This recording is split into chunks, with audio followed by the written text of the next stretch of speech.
All right, Tim, so we're just going to break down. You have the hang power clean front squat push press complex here. So a couple little things here that we want to look at. The setup.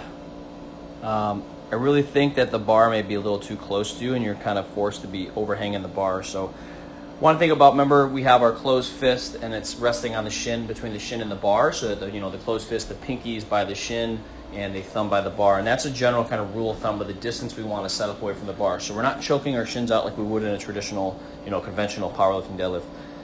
What that's going to do is that's going to bring our angles a little bit more here, hips a little higher, and then the back will really got to get this extension. Right now you have a pretty angled slope, so we want to try and get a little more of an extension so that those shoulders and those traps are pulled up over the bar versus being slightly too far out. So we want to have that change of that vector there. As we go up, we got to stay over the bar, right? You're starting to already use your lower back to really power this movement, and we can tell because the knees really don't move at all. So between the floor and the knee, this back angle should basically stay constant, all right? And if we watch, it really starts to change its trajectory from extension in the lower back, specifically like right here. So really got to use your legs to power this movement. As you finish the clean, I think it's just that you're forward only because of all these other precursors that are happening. Put you in that forward position. But good job moving your feet. Fast elbows.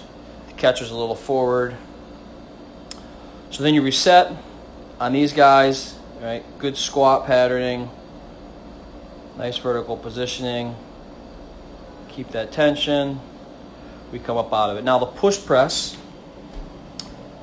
Want to think about when we do this, any extra movement is going to just, with heavier weight, is going to really exacerbate any issues that we have, and it's going to really make that bar move not where we want it to go. So we want to really think about keeping our back flat.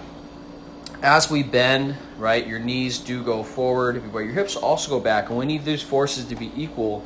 If the knees go too far forward, the lifter's torso will most likely get shoved forward, and then that bar trajectory will go forward. So we want to load, not necessarily the heels, but load right in the midfoot, so you should feel the whole foot into the ground.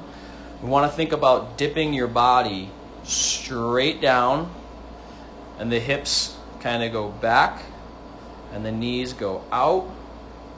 So, one would go out in front, the other would go out to the other side, to create us sitting right down. As we come up, these shoulders need to stay on this shelf, right? So that we can drive and accelerate the bar straight up. So if we look,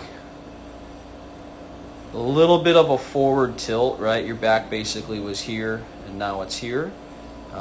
While you still maintain your shoulders, that forward tilt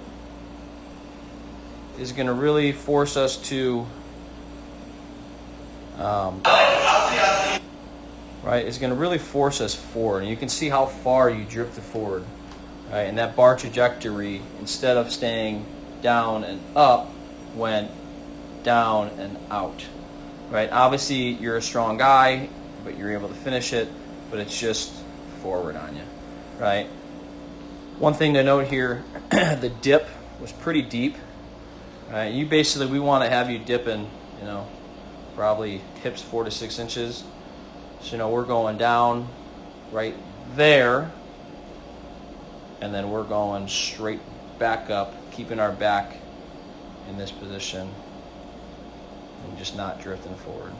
We'll work on that. So I hope that helps. Some things to think about next time when you're lifting on your own.